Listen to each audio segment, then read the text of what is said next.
નમસ્કાર, TV30ના ડિજિટલ પ્લેટફોર્મમાં આપનું સ્વાગત છે। આપ જોઈ રહ્યા છો ટોપ ન્યૂઝ। મહારાષ્ટ્રમાં હાઈ સિક્યુરિટી નંબર પ્લેટ લગાવવાની સમય મર્યાદા લંબાવવામાં આવી છે। સરકારે આપી છે કડક ચેતવણી। રાજ્યમાં 2.10 કરોડ જૂના વાહનો છે, જેમાંથી માત્ર 23 લાખ પાસે છે HSRP। છેલ્લી તારીખ 15 ઓગસ્ટ સુધી લંબાવવામાં આવી। વધુ એક વિમાન દુર્ઘટના ટળી છે। એર ઇન્ડિયાની દિલ્હી પુણે ફ્લાઇટ સાથે પક્ષી અથડાયું હતું। પ્રવાસ રદ કરવામાં આવ્યો છે। ભવિષ્યમાં આવી ઘટનાઓ ન બને તે માટે વિમાનનું નિરીક્ષણ કરવામાં આવી રહ્યું છે। તો રાજા સોનમ કેસમાં એક રહસ્યમય છોકરી અલકા પ્રવેશી છે। હત્યા કેસમાં નવો વળાંક આવ્યો છે। અલકાને મુખ્ય આરોપી સોનમની નજીકની મિત્ર કહેવામાં આવે છે। યોગ રોગોને દૂર કરે છે। આંતરરાષ્ટ્રીય યોગ દિવસ પહેલા પતંજલિએ જાગૃતિ અભિયાન શરૂ કર્યું।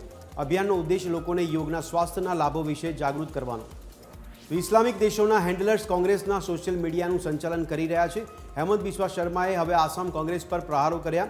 કહ્યું, વિદેશથી સોશિયલ મીડિયા પર વાતાવરણ બનાવવામાં આવી રહ્યું છે।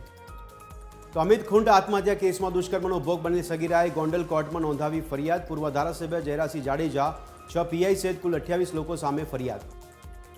ગાંધીનગર પ્રદેશ ભાજપ કાર્યાલય ખાતે પ્રાર્થના સભાનું કરાયું આયોજન। વિમાન દુર્ઘટનામાં મૃત્યુ પામેલા લોકોને અપાઈ શ્રદ્ધાંજલિ। ભાજપના રાષ્ટ્રીય અધ્યક્ષ જેપી નડ્ડા, સીએમ ભૂપેન્દ્ર પટેલ અને CR પાટીલ રહ્યા ઉપસ્થિત।